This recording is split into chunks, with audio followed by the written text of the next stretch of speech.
खुलुमबाय लोगोफोर guide Bodoland YouTube चेनेलाव बयखौबो बरायबाय आरो जायफोर बिथांमोना गाइड बड'लेण्ड इउटुब चेनेलाव गोदानै फैनाय चेनेलखौ साबस्क्राइब खालामना होदो लोगोफोर आरो लोगोसे बेल आइकनखौबो थुनानै हो जाहाथे जेब्लानो आङो भिडिअ आपल'ड होयो अब्लानो नोंथांमोनाव थाबैनो मोनहैयो। ओमफ्राय लोगोफोर दिनैनि भिडिअआ जागोन थुलसि बिफांनि बादै जोङो न'खराव माबायदि रोखोमनि थुलसि बिफांखौ गायोब्ला जोंनि न'खराव गोजोन आरो सान्थि फैयो आरो बबे दिगजों गायोब्ला जोंनि न'खराव थुलसि बिफांखौ जोंनि न'खराव गायोब्ला मोजां जायो बेनि बादै आं नोंथांमोननो गासैखौबो फोरमायना होगोन लोगोफोर। ओरैनोथ' बुंनो थाङोब्ला थुलसि बिफाङा मोननै रोखोमनि दङ लोगोफोर। मोनसेया जाहैबाय राम थुलसि बिफां आरो मोनसेया जाहैबाय कृष्ण थुलसि बिफां। बे राम थुलसि बिफां आरो कृष्ण थुलसि बिफाङा बबे बायदि रोखोमनि थुलसि बिफांखौ जोङो राम थुलसि बिफां एबा बबे बायदि रोखोमनि थुलसि बिफांखौ जोङो कृष्ण थुलसि बिफां होननानै गोबाङानो मिथिया जानो हागौ लोगोफोर। राम थुलसि बिफाङा जाहैबाय बे बिलाइया गोथां गाबनि जायखौ जोङो फुजा होनायफ्राव बाहायनाय जायो बेखौ राम थुलसि बिफां होननानै बुंनाय जायो लोगोफोर। ओमफ्राय कृष्ण थुलसि बिफाङा जाहैबाय बे बिलाइया गोसोम गोसोम गाबनि दं, एसे गिदिर गिदिर रोखोमनि बे बिफाङाबो आरो बिलाइयाबो, बेखौ कृष्ण थुलसि बिफां होननानै बुंनाय जायो।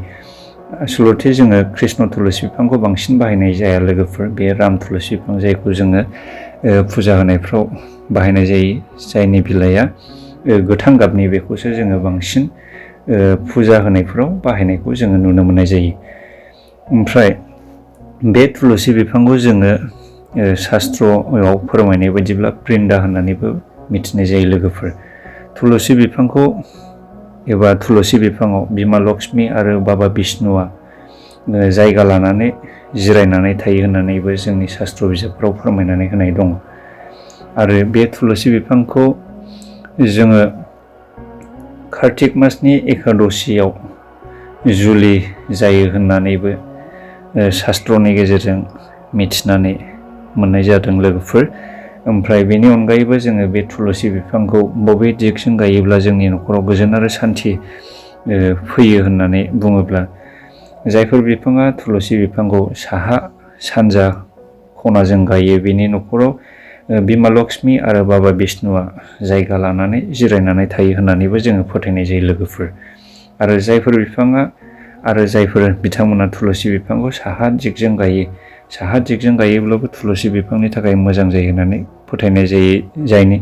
जायखौ जोङो साहा दिगजों बाबा कुबेर, जायखौ जोङो रांखावरि एबा धोन दौलतनि बिगोमा बाबा कुबेर होननानै मिथिनाय जायो, बिथाङा साहा दिगजों जिरायैखाय थुलसि बिफांखौ साहा दिगजों गायोब्लाबो जोंनि न'खराव गोजोन आरो सान्थिया फैयो होननानै फोथायनाय जायो लोगोफोर।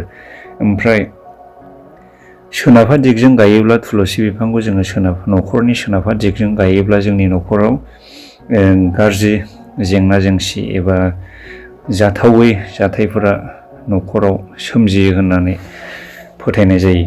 आरो बेनि अनगायैबो जायफोर बिथांमोना थुलसि बिफांखौ खोलाहा दिगजों गायो,